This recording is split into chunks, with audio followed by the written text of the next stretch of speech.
Hello students. तो आज हम स्टार्ट करते हैं कक्षा 10 की मैथमेटिक्स क्लास 10th की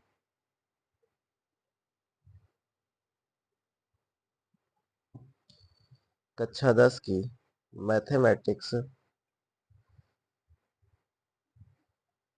ठीक है, जिसका पहला चैप्टर है वास्तविक संख्याएं। और हम लोग स्टार्ट करेंगे बहुविकल्पी प्रश्नों का संग्रह है। स्टार्ट करेंगे बहुविकल्पी प्रश्न हम लोग पढ़ेंगे, जिसमें चैप्टर वाइज पढ़ेंगे हम लोग। ठीक है, हम लोग बहुविकल्पी प्रश्नों को चैप्टर वाइज करेंगे। इसमें ये पूरी सीरीज रहेगी। प्रत्येक चैप्टर के बहुविकल्पी प्रश्नों का हल हम लोग इस पूरी सीरीज में देखेंगे। जो हमारे चैनल में नए हैं वो चैनल को सब्सक्राइब करें और बेल आइकन को दबाना ना भूलें, ताकि नोटिफिकेशन आपको मिलती रहे। जो भी वीडियो नया अपलोड किया जाएगा वो आपको तुरंत नोटिफिकेशन के माध्यम से मिल जाए। चलिए शुरू करते हैं। वास्तविक संख्याएं। और वास्तविक संख्याओं में हम लोग शुरू करते हैं बहुविकल्पी प्रश्नों से। पहला प्रश्न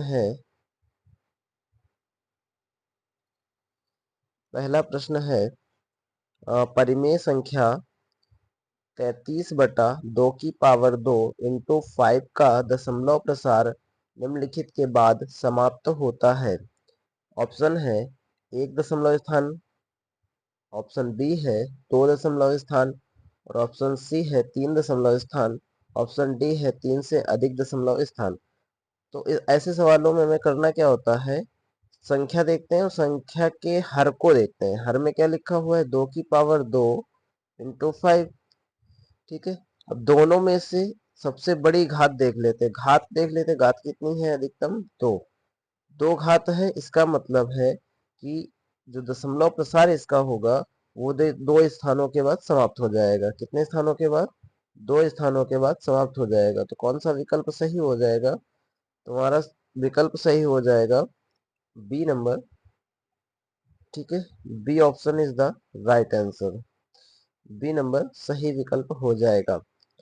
चलिए अगले प्रश्न की ओर बढ़ते हैं हम लोग। दूसरा प्रश्न दिया हुआ है यूक्लिड यूक्लिडी विभाजन प्रमेय का कहती है कि दो धनात्मक पूर्णांकों a और b के लिए ऐसे अद्वितीय पूर्णांकों की ओर r का अस्तित्व है कि a बराबर बी क्यू प्लस आर, जहां r निम्नलिखित को अवश्य ही संतुष्ट करेगा। अच्छा, r की वैल्यू क्या होती है, जब हम a बराबर बी क्यू प्लस आर में जो r होता है, r हमेशा b से छोटा होता है। किससे, b से छोटा होता है। लेकिन r का जो मान है वो 0 के बराबर भी हो सकता है और 0 से बड़ा भी हो सकता है। ठीक है, इसका मतलब r जो होगा वो बड़ा होगा या बराबर होगा 0 के, बड़ा या बराबर होगा 0 के। तो ऐसा जो भी ऑप्शन दिया होगा r 0 से बड़ा या बराबर है और b से छोटा है, वही हमारा विकल्प सही हो जाएगा।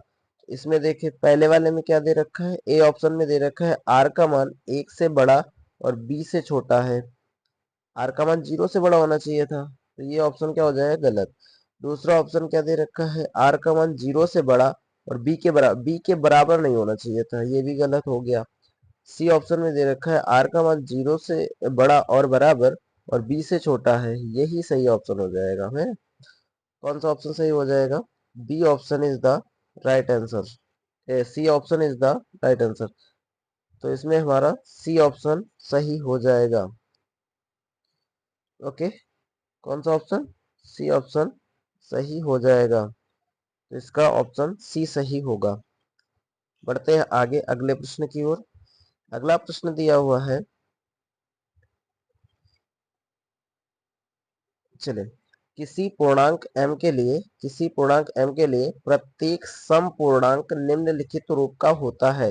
कह रहा है कि सम पूर्णांक किस रूप का होता है। सिंपल सा है, सम पूर्णांक हमेशा दो से विभाज्य होता है, दो से विभाज्य होता है, दो से विभाज्य। दो से विभाज्य पूर्णांक क्या होगा, सम पूर्णांक होगा। ठीक है, तो दो से विभाज्य होने के लिए दो गुणा में होना चाहिए। ठीक है, तो कोई भी किसी भी संख्या के गुणे में दो आएगा तो वही होगी संपूर्णांक। यानी कि 2m रूप का हो सकता है, 2q रूप का हो सकता है ना। कुल मिला के इन रूपों के हो सकते हैं। तो इसमें हमारा देख लीजिए, ऑप्शन नंबर ए में दे रखा है m, ऑप्शन नंबर बी में दे रखा है m+1, ऑप्शन नंबर सी में दे रखा है 2m, ऑप्शन नंबर डी में दे रखा है 2m+1। लेकिन सही कौन सा हो जाएगा, तो हमारा सही हो जाएगा ऑप्शन नंबर सी 2m। किस रूप का होगा, 2m रूप का होगा। सही ऑप्शन कौन सा हो गया, 2m। ओके, अगले क्वेश्चन की ओर बढ़ते हैं। Question number second. तो इसमें दिया हुआ है किसी पूर्णांक q के लिए प्रत्येक विषम पूर्णांक निम्नलिखित रूप का होता है। विषम पूर्णांक किस रूप का होता है ये बताना है हमको। ठीक है, विषम पूर्णांक किस रूप का होता है ये बताना है। तो विषम पूर्णांक हमेशा ध्यान रखिएगा, सम पूर्णांक होता है 2q रूप का, और विषम पूर्णांक इसमें एक जोड़ने पर मिल जाएगा तो 2q+1 के रूप का। ठीक है, तो कौन सा ऑप्शन हो जाएगा इसका, हमारे अकॉर्डिंग डी ऑप्शन इसका सही आंसर होना चाहिए। डी ऑप्शन इसका सही आंसर होगा। ठीक है, तो इसका सही ऑप्शन कौन सा हो गया, डी ऑप्शन 2q+1। बढ़ते हैं अगले क्वेश्चन की ओर। अगला क्वेश्चन दिया हुआ है, अगले क्वेश्चन में दिया हुआ है संख्या n² - 1 8 से विभाज्य होती है यदि n है 1। तो n क्या है, ठीक है, पूर्णांक है, प्राकृत संख्या है, विषम संख्या है, सम संख्या है। ऐसा n क्या है जिससे n² - 1 8 से विभाज्य हो जाए। n की वैल्यू क्या रखें कि n² - 1 करने पर 8 से विभाज्य हो जाए।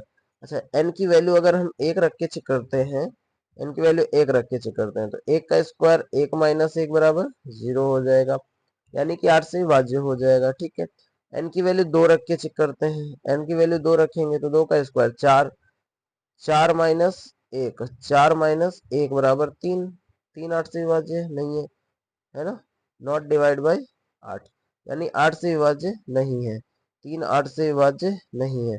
अब आगे बढ़ते हैं, n बराबर 2 रख दिया, 3 रख के चेक करते हैं, 3 रखने पर क्या आ जाएगा, 3 का स्क्वायर 9 - 1 यानी कि 8 आ जाएगा, जो 8 से विभाज्य है। ऐसे n बराबर 5 रखने पर, n बराबर 5 रखेंगे तो क्या आ जाएगा, 5 का स्क्वायर 25 - 1 यानी कि 24, जो 8 से पूरा पूरा कट जाएगा।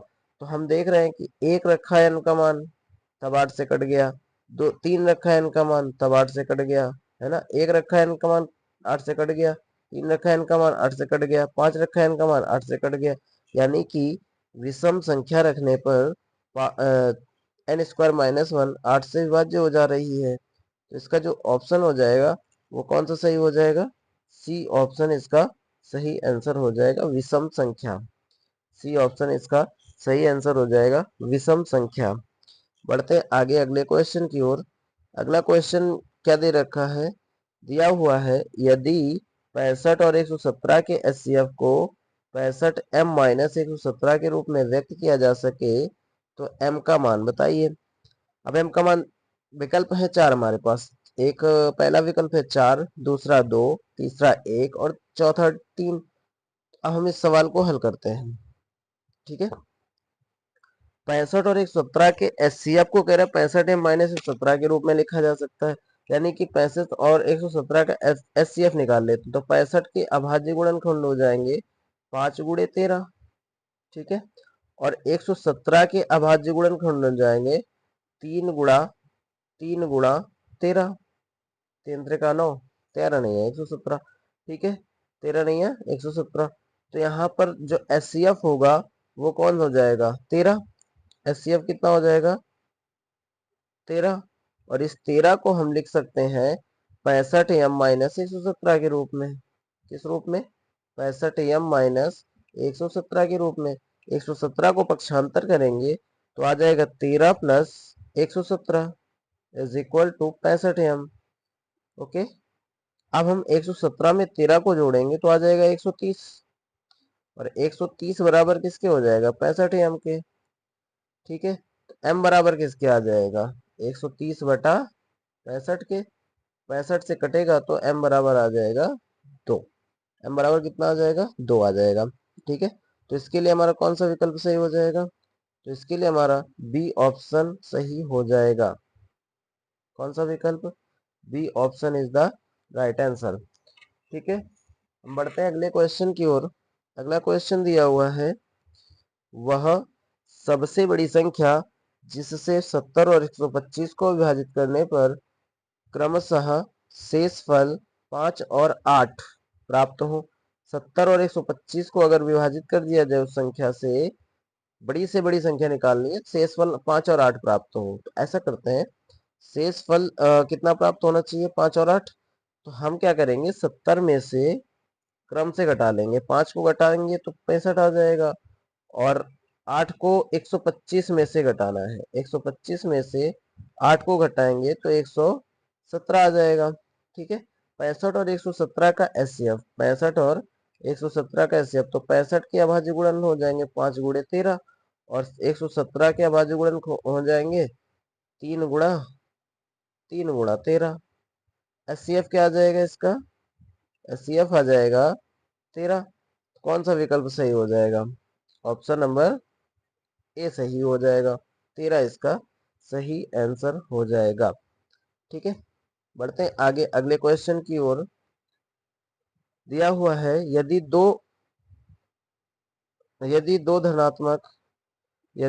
दो धनात्मक पूर्णांकों a और b को a बराबर एक्स क्यूब वाई स्क्वायर और b बराबर एक्स वाई क्यूब के रूप में व्यक्त किया जाए, जहां x और y अभाज्य संख्याएं हैं, तो HCF a और b, a, b का HCF निकालना है। मतलब ध्यान से देखिए, तो a, b का HCF कैसे निकाल देंगे। देखो, a बराबर दिया है एक्स क्यूब वाई स्क्वायर और b बराबर दिया है एक्स वाई क्यूब। ठीक है, और HCF निकालेंगे तो HCF के लिए जो दोनों में मिल रहा होगा वही लेंगे ना।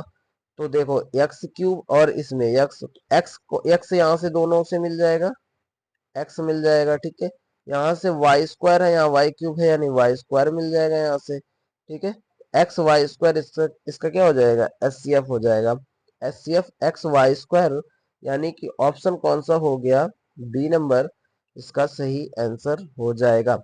इसका बी नंबर सही आंसर हो जाएगा। बढ़ते हैं आगे अगले क्वेश्चन की ओर।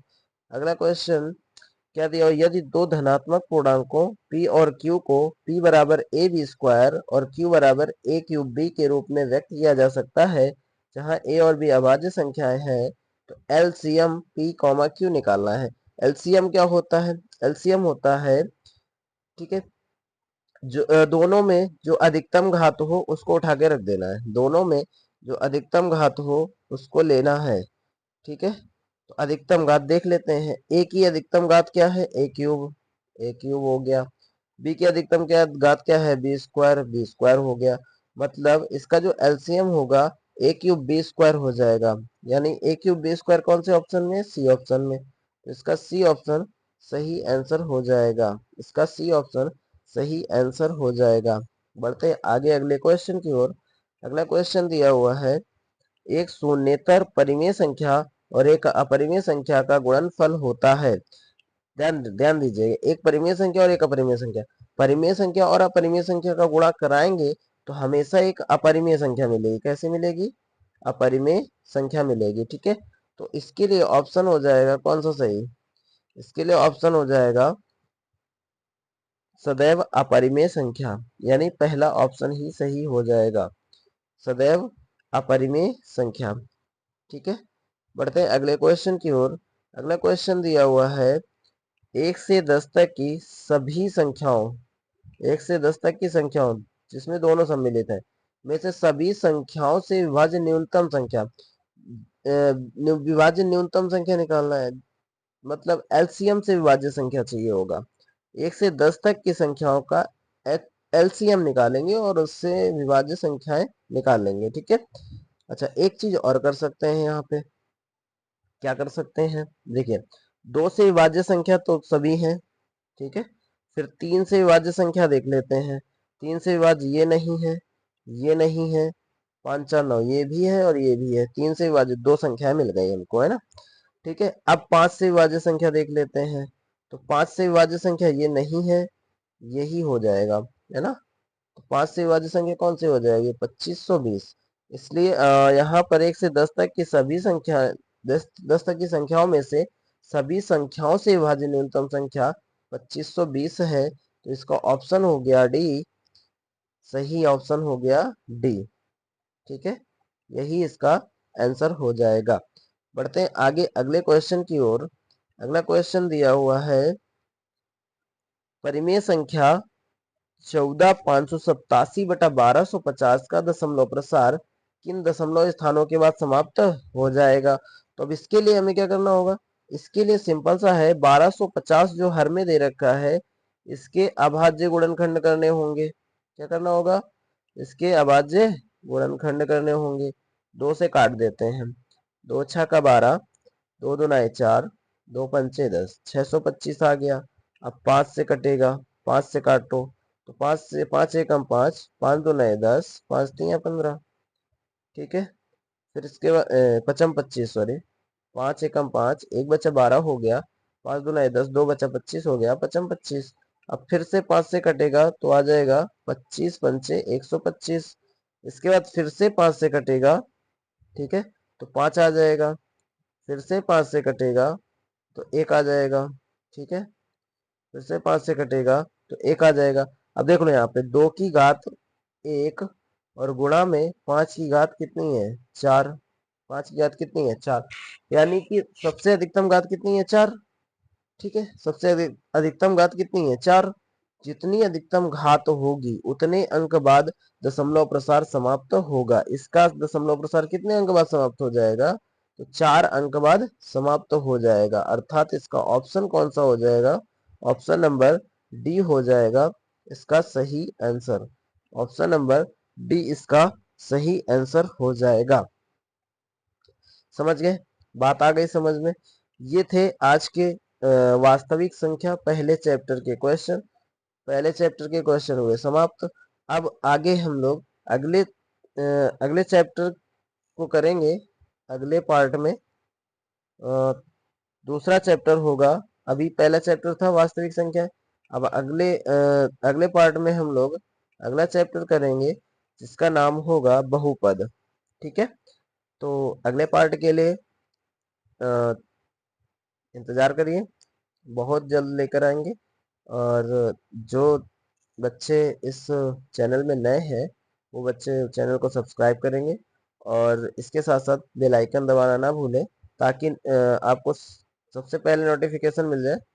कोई भी वीडियो अगर आता है तो नोटिफिकेशन आपको मिलता रहे। और ये सारे क्वेश्चन जितने भी हैं ये सभी आपको बोर्ड एग्जाम में हेल्प करने वाले हैं।